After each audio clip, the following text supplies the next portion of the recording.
ನಮಾಮಿ ಶಂಕರ ಸದಾಶಿವಸಮಾರಂಭಂ ಶಂಕರಾಚಾರ್ಯ ಮಧ್ಯಮಾಂ ಅಸ್ಮದಾಚಾರ್ಯ ಪರ್ಯಂತಂ ವಂದೇ ಗುರು ಪರಂಪರಾಂ ಶ್ರುತಿ ಸ್ಮೃತಿ ಪುರಾಣಾನಾಂ ಆಲಯಂ ಕರುಣಾಲಯಂ ನಮಾಮಿ ಭಗವತ್ಪಾದಂ ಶಂಕರಂ ಲೋಕಶಂಕರಂ. ನಾಡಿನ ಸಮಸ್ತ ವೀಕ್ಷಕ ಬಂಧುಗಳ ಪಾದಾರವಿಂದಗಳಿಗೆ ನನ್ನ ಶಿರಸಾಷ್ಟಾಂಗ ನಮಸ್ಕಾರಗಳು. ನಮಾಮಿ ಶಂಕರ. ಕೆಲವರಿಗೆ ಜೀವನದಲ್ಲಿ ಬೆಳಿಗ್ಗೆ ಎದ್ದ ತಕ್ಷಣ ಏನಾದ್ರೂ ಗಂಟುಗಳು ತೆಗೆದು ಬಿಸಾಕೋಣ ಅಂದ್ರೆ ಆಗೋಲ್ಲ ಅನ್ನುತ್ತೆ. ತೆಗೆದು ಬಿಸಾಕೋಣ ಅಂದರೆ ಹೊರಗಡೆ ಬರೋಣ ಆಗ್ತಿಲ್ಲ. ಏನೋ ಒಂದು ತೊಂದರೆ, ಏನೋ ಒಂದು ತಲೆನೋವು, ಏನೋ ಒಂದು ಮನಃಶಾಂತಿ ಕೆಡಿಸ್ತಾರೆ.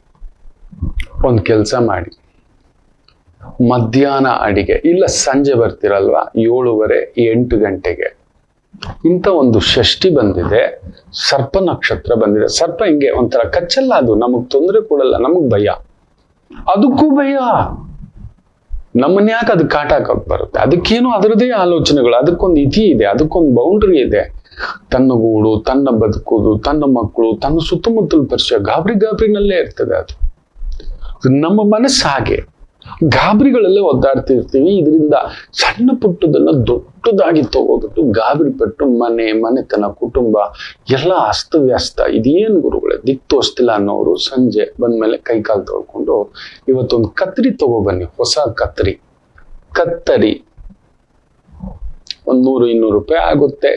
ಪ್ಲಾಸ್ಟಿಕ್ ಬೇಡ ಇರೋ ಅಂಥದ್ದು, ಒಂದು ಸ್ಟೀಲ್ ಹಿಡಿಕೆ ಇರತಕ್ಕಂಥದ್ದು ನೋಡಿ, ಚಿಕ್ಕದಾದ್ರೂ ಸಿಗುತ್ತೆ. ಒಂದು 60-70 ರೂಪಾಯಿ 80 ರೂಪಾಯಿಗೂ ಸಿಗುತ್ತೆ.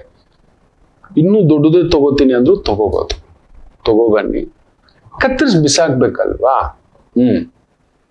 ಸೊ ಆ ಸರ್ಪ ಭೀತಿ ಅಲ್ಲೇನೋ ಹಿಡ್ಕೊಂಡಾಗೆ ನಮಗೆ ಯಾವುದೋ ಒಂದು ಸಣ್ಣದು ಗಂಟೆ ಹಾಕೋಬಿಟ್ಟಿದೆ, ಅದು ಕತ್ತರಿಸಿ ಬಿಸಾಕ್ಬೇಕು. ಮನೇಲಿ ಒಲೆ, ಗ್ಯಾಸ್ ಸ್ಟವ್ ಇದೆಯಲ್ಲ, ಗ್ಯಾಸ್ ಹಚ್ಚಿ, ಓಕೆ, ಅಡಿಗೆ ಎಲ್ಲ ಆದ್ಮೇಲೆ ಇಟ್ಬಿಟ್ಟು ಈ ಕತ್ತರಿ ತಗೊಂಡು 17 ಬಾರಿ ಆ ಬೆಂಕಿಗೆ ಈ ತರ ಕತ್ತರಿಸಿ.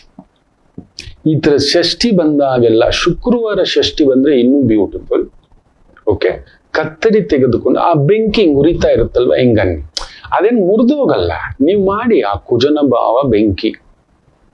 ಇದು ಶನಿ ಕತ್ತರಿಸ್ತಿರ್ತಕ್ಕಂಥದ್ದು. ಆ ಸರ್ಪ ಕತ್ತರಿಸಿ ಆಗ್ತಿದ್ದೇವೆ. ನಮಗಿರೋ ಆ ಸಮಸ್ಯೆ, ನೋವು, ಬಾಧೆ, ಸಮ್ ನೆಗೆಟಿವಿಟಿ, ಅಲ್ಲೊಂದು ಏನೋ ಮಾಡಿಬಿಟ್ಟಿದ್ದಾರೆ, ಏನೋ ತಂತ್ರ ಪ್ರತಂತ್ರ, ಯಾರೋ ನಮ್ಮವರೇ ನಮಗ್ ಗೊತ್ತಿಲ್ದಿರೋರೆ ಹಿಂದುಗಡೆ ಏನೋ ನಡೀತಿದೆ, ಆ ಭಯದಲ್ಲೇ ಇದ್ದೀರಿ ಅನ್ನತಕ್ಕಂಥವ್ರು ಆ ಭಯವನ್ನ ಕತ್ತರಿಸ್ಲಿಕ್ಕೆ, ಆಂತರಿಕ ಭಯ, ಯು ಸ್ಟಾರ್ಟ್ ಡೂಯಿಂಗ್. ಈ ಷಷ್ಠಿ ದಿನದಿಂದ ಮುಂದಿನ ಷಷ್ಠಿವರೆಗೂ ನಿತ್ಯ ಸಂಜೆ ಅಡಿಗೆ ಮಾಡುವಾಗ ಅಡಿಗೆ ಎಲ್ಲ ಮಾಡಿ ಇಳಿಸದ ಮೇಲೆ ಆ ಬೆಂಕಿ 17 ಬಾರಿ. ನಿಮ್ಗೊಂಥರ ವಿಚಿತ್ರ ಅನ್ಸುತ್ತೆ, ಇದೇನ್ ಗುರುಗಳೇ ಅಂತ. ಒಂದು ಲಾಲ್ ಕಿತಾಬ್ ಮೆಥಡ್ ಇದು. ನೀವು ಇದನ್ನ ಮಾಡಿ, ಬ್ಯೂಟಿಫುಲ್ ಮೆಥಡ್. ಆ ನೆಗೆಟಿವಿಟಿ ದೂರ ಆಗುತ್ತೆ. ಆ ಸಣ್ಣ ಮಾತುಗಳು, ಆ ಸಣ್ಣ ಭಯಗಳು ಅದೇ ದೊಡ್ಡದಾಗೋದು. ಅದರಿಂದ ಹೊರಗಡೆ ಬರ್ತೀರಿ. ಈ ನೆಗೆಟಿವಿಟಿಯನ್ನ ದೂರ ಮಾಡ್ಲಿಕ್ಕೆ ಏನೋ ಮಾಡ್ತಿದ್ದಾರೆ, ಏನೋ ಎಳಿತಿದ್ದಾರೆ, ಯಾರೋ ಒಂದು ಕುತಂತ್ರ ಪ್ರತಿತಂತ್ರ, ಏನೋ ವಾಮಾಚಾರ, ಏನೋ ಕೆಡಕ್ ಮಾಡ್ತಿದ್ದಾರೆ. ಅನ್ನ ಕೆಂಪಾಗ್ತಿದೆ, ಕಪ್ಪಗಾಗ್ತಿದೆ, ಏನೋ ಮನೇಲಿ ಒಂದ್ ಮಾತಿದ್ರೆ ಇನ್ನೊಂದು ಆಗ್ತಿದೆ, ಒಬ್ಬರ ಮೇಲೆ ಒಬ್ಬರಿಗೆ ನಂಬಿಕೆಗಳಿಲ್ಲ, ಏನೋ ಕೆಟ್ಟದಾಗ್ತಿದೆ ಗುರುಗಳೇ ಅನ್ನೋ ಒಂದು ಭಯ, ಭೀತಿ, ಆತಂಕ, ಎಸ್ಪೆಷಲಿ ತುಂಬಾ ಆ ಒಂದು ಪ್ರೊಫೆಷನಲ್ಸ್ಗೆ ಆಗುತ್ತೆ.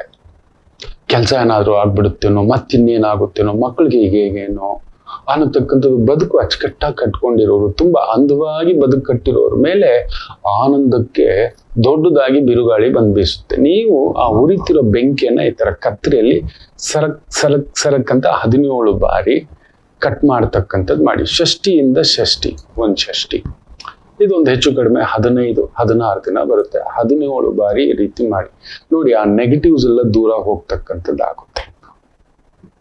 ಕತ್ರಿ ಎತ್ತಿಟ್ಕೊಳ್ಳಿ, ಬಿಸಾಕೋದೇನ್ ಬೇಡ. ಆಮೇಲೆ ಅಷ್ಟು ದುಡ್ಡು ಕೊಟ್ಟಿದ್ದೀರಲ್ವಾ, ಏನೂ ಆಗೋಲ್ಲ. ಅದನ್ನ ದಿನಬಳಕೆಯ ವಸ್ತುಗಳಿಗೆ ಬಳಸೋದು ಆದಷ್ಟು ಕಡಿಮೆ ಮಾಡಿ. ಅಕಸ್ಮಾತ್ ಬಳಸೋ ಆಗಿದ್ರೆ ಬಳಸ್ಕೋಬಹುದು. ಅದೆಲ್ಲ ಕಪ್ಪಗೆ ಆಗ್ಬಿಟ್ಟಿರುತ್ತೆ, ಗೊತ್ತಾಗುತ್ತೆ ನಿಮ್ಗೆ. ಜಸ್ಟ್ ಇನ್ 16 to 2 ಬಾರಿ ಮಾಡಿ ನೋಡಿ, ಗೊತ್ತಾಗ್ಬಿಡುತ್ತೆ. 2 ಷಷ್ಠಿಗೆಲ್ಲ ನಿಮ್ಗೆ ಆ ನೆಗೆಟಿವ್ಸ್ ದೂರ ಹೋಗ್ತಕ್ಕಂಥ ಒಂದು ಛಾಯೆ ಆಗುತ್ತೆ. ಮಾಡಿ, ಒಳ್ಳೇದಾಗ್ಲಿ ಅಂತ ಹೇಳ್ತಾ